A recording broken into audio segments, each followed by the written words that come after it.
My name is Emma and this is Story Central. My 23 female family lives in my grandparents' house just outside the city on some acreage. My dad works out of town and my mom liked having the help with me and helping out her folks. My mom passed away from cancer about 12 years ago. My dad still had to work, so I just kept living with my grandparents. My dad always spent time with me when he was home. I wish my mom hadn't passed, but I had a pretty good life when he was home. He would stay in their old room. We would go on vacations. My grandparents both passed away over the last couple of years. My mom was an only child and so was I. My mom's life insurance went to my dad, who used it to help renovate the house. My grandparents never charged him rent. Sorry, I realized how confusing this is. Anyways, I'm the only person in my grandmother's will, so I got the money and the house and my grandpa's truck.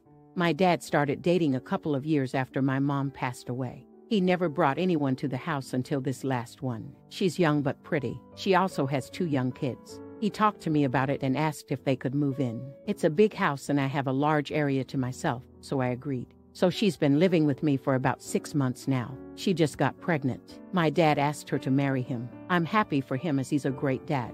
He's crap at communicating though. My stepmom Beer started on me about when I'm going to move out since they will need my room for the baby. I guess she wants her mom to come live with her and help.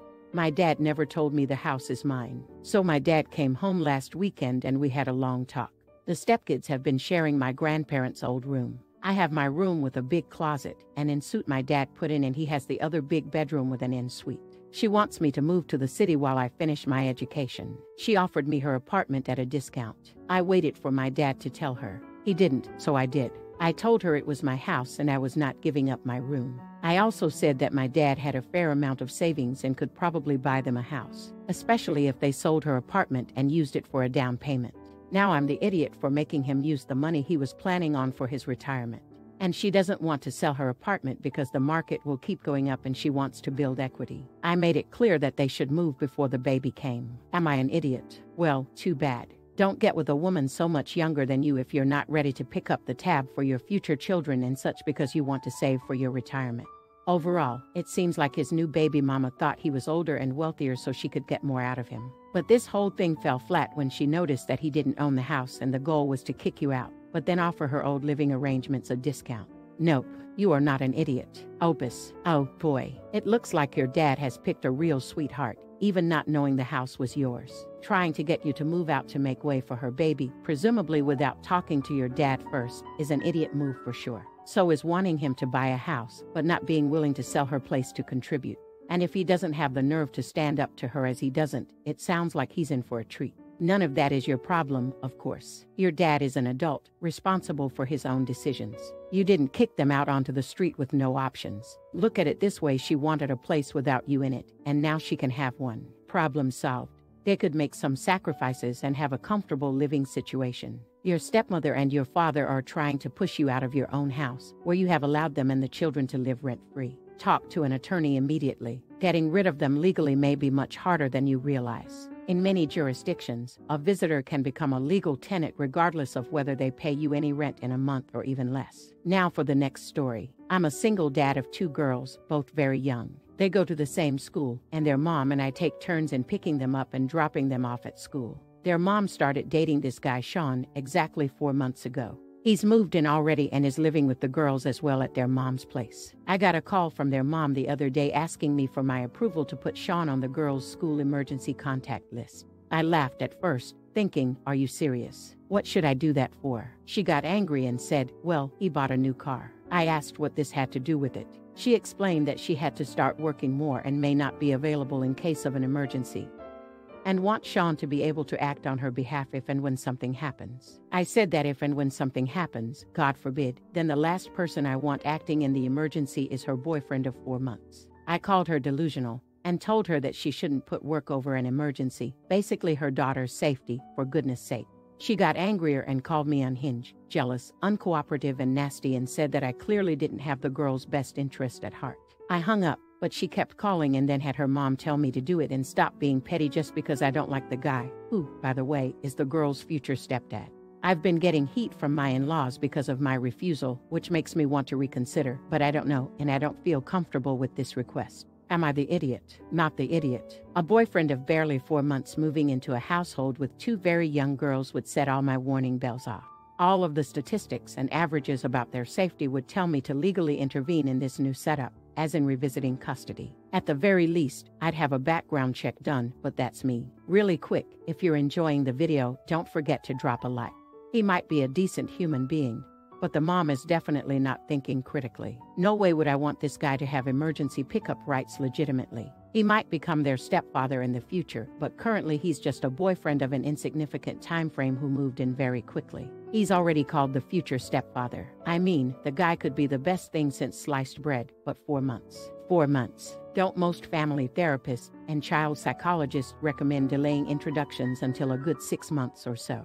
Yeah, I'm sorry, but other arrangements for emergencies can be made. Why do people insist on getting the whole damn family involved in things like this? Since when is it appropriate for the entire family to call and text and give someone crap for an argument they're having with the spouse or ex at 4 months? The kids shouldn't have met this guy, let alone be living with him or having him on the emergency contact list. I'd do a background check on this guy to put my mind at ease. Now for the next story. I'm a female teen. My mom and dad divorced when I was a baby, so I spent most of my time with my mom and every other weekend with my dad.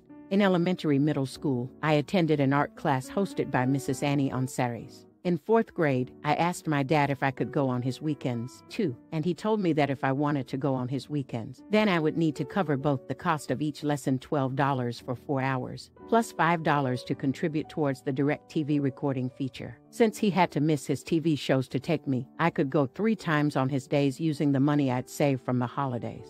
Finally, I told my mom that I was sad because I didn't have any more money left to be able to go to Mrs. Annie's on Dad's weekend. My mom didn't realize Dad was making me pay for my lessons and flipped out at him. From then on, she would pick me up on his Saturdays for art class. Since I got into high school, we haven't had time to go to Mrs. Annie's, but I still do art and go to online lessons whenever I can. Dad had a party at the house with a bunch of people from his work. I thanked him for dinner. He said he wanted me to stay at the table and talk to his work friends, but I told him I needed to finish a school project and went to my room. Later, one of Dad's work friends came up to me while I was refilling my water bottle in the kitchen and told me that I should have done what my dad wanted me to. I should have more gratitude towards my dad because on top of raising and supporting me, he's the reason why I'm a fantastic artist. Dad showed his work friends my art and said that I was a fantastic artist because of him and all the expensive art lessons that he paid for. I told the work friend that my dad had never paid for any of my art lessons and how when I was a 4th grader, he refused to take me to art lessons unless I paid the $12 fee myself and gave him $5 to contribute to the direct TV recording feature. His friend apologized for the misunderstanding and I forgot about it until Dad started lecturing me last week. The work friend told all the other coworkers that Dad never paid for my art lessons and tried making me pay for them. Some of his coworkers now only talk to him for business reasons, but most of them are making fun of him and saying stuff like, "Oh, that's so expensive, but we can have Opa's save up her lunch menu to cover it." Right, Daniel. My dad, my grandma, and Dad's girlfriend agree with Dad because I'm not owed art lessons, and being bitter about it is no reason to try and mess up his work reputation with what I said. My mom and stepdad said that I did nothing wrong and Daniel shouldn't have told lies in the first place. My sister Tori said my dad deserved to be embarrassed. Anyway, Dad hasn't talked to Dad in a long time, so now I'm conflicted about if I should have said what I did to Dad's work friend. Not the idiot. You aren't owed art classes. Sure, he didn't need to provide them as much as that sucks and we all wish every kid could get the extra enrichment they want. But your dad doesn't get to take credit for your work, especially if he didn't support you in the process of getting there. He doesn't get to take credit for providing you with something that he didn't actually provide you with. Dad's a cheapskate, a crappy parent, and a liar, so why should you be trying to maintain his reputation? You didn't lie. You just told the sad truth. Dad should have kept his mouth shut instead of getting braggy. Also, I just want to say work friends got an inflated sense of ego to come up to you and tell you that you should be a better, more grateful kid to your dad. No, honey, I'm proud of all you've accomplished, but the credit is not his to take. You wouldn't go to a bakery, buy a cake, and then brag that you're the reason that cake is good.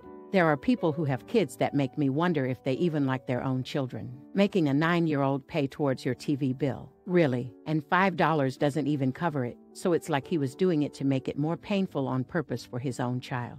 There was no responsibility lesson taught here, just a straight-up idiot move. I'm so confused here. I can't decide if I'm setting a reasonable boundary or being a cold-hearted witch. Now for the next story. My brother and I have never gotten along. We have very different values. I'm 5 years older than my brother. I work a blue-collar job, as does my husband. We have one toddler. My brother is an entrepreneur who bounces from project to project. When he was 23, he married his wife.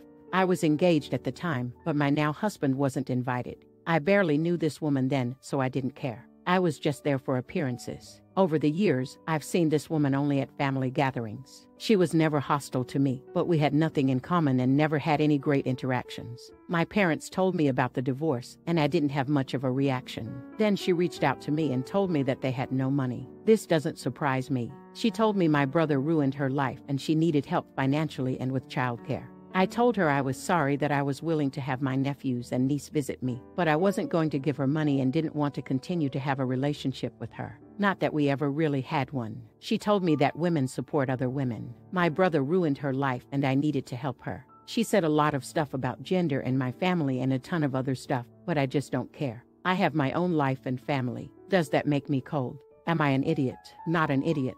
You don't reach out to someone you only see at family functions for money. Your brother ruined her life. You didn't. I'm sure she must be desperate, but that doesn't mean you're obligated to throw money her way. She's in financial trouble. Then she needs to speak to your brother, not you. Funny how people only want a relationship with you when they want something. Be there for your nibblings, but be wary of her. Seems like she's ready to leech. Also, the fact that she included choice words for your family while asking you to help is vile and a huge red flag. I get venting about him, but the rest is uncalled for. It's not just money either. It's child care. How or what are you supposed to do there if you and your husband both work? Is she expecting you to babysit or pay her childcare costs? Either way, that's not your responsibility. She can bring your brother to court for child support if he's not helping, but you have no obligation just to give her money, ever. Good luck, because this seems like it's only going to get worse. If she keeps harassing you, consider blocking her around. Now for the next story. 3 months ago, I was 25, female, married, and my husband was 27. I've been hearing about this from my in-laws nonstop. My husband has a younger sister, Alice, 22, who, in my opinion, is a total brat. Alice had some type of childhood sickness, but she overcame it. However, his parents were very lenient with her to the point where she couldn't be corrected in any form without it being a big deal. She was let go from multiple jobs because of this, and she doesn't have many friends and always has to be the center of attention. So on my sister-in-law's birthday, their parents got Alice a gift just in case she got jealous. I'm an only child, and my only sisterly figure has to be my best friend, Marie. We met in 3rd grade, and since we were only children, we instantly clicked. We are fiercely protective of each other. My husband and I decided to have a summer wedding, and to my surprise, Alice showed up wearing a lace white dress. I would have believed you if you told me she picked this out of a wedding catalog. Between the wedding and the main reception, we had a cocktail hour. People kept asking me about Alice, and I was becoming visually annoyed. So many people thought she was my husband's ex instead of his sister. I could tell the situation was making Marie angry, and I watched Marie walk over to my husband's family, greet them, and on her way back, she tripped and fell by Alice while holding a glass full of bread wine. Alice ran to the bathroom with mother-in-law following her, and father-in-law came up to us and started to demand that Marie leave. I told him no, Marie is a lightweight and it was a mistake. My husband backed me up and said that since Maria is thin, she can't handle as much alcohol, but we'd make sure she's sobered up before the reception. At the reception, Alice was wearing a beautiful green dress, and Marie magically felt better. My in-laws have been bringing up the incident nonstop, but I have difficulty feeling bad, even though I know it wasn't an accident. Not an idiot. And your best friend is awesome. This is what it's about. Do not feel bad or guilty at all. Your in-laws need to quit coddling the brat that they created, and they need to quit being so childish to still bring this up. You should tell them to grow up and move on. You'd oust your hubby for backing you up. Another way this could have gone is Hubs could have confronted his sister and told her she needed to change. I understand why he wouldn't want to do that, but it would have gone a long way of improving his wife so that he has her back and won't allow his family to mistreat her, that they're a team. He probably knew his sister would throw his fit in front of everyone and didn't want his wedding day ruined by it. Your in-laws created a monster and your friend was just fixing the white dress issue. Everyone knows you don't wear a white dress to a wedding. Clearly, they had a backup dress, so what's the problem? Also, if she ever finds someone to marry her, please get pregnant and accidentally announce the fact you're pregnant at her wedding. So many narcissistic women who cannot let anyone else shine in their presence. My sister-in-law is that type of woman. I've seen her cry because she didn't get a turkey leg during Thanksgiving dinner at the ripe age of 20.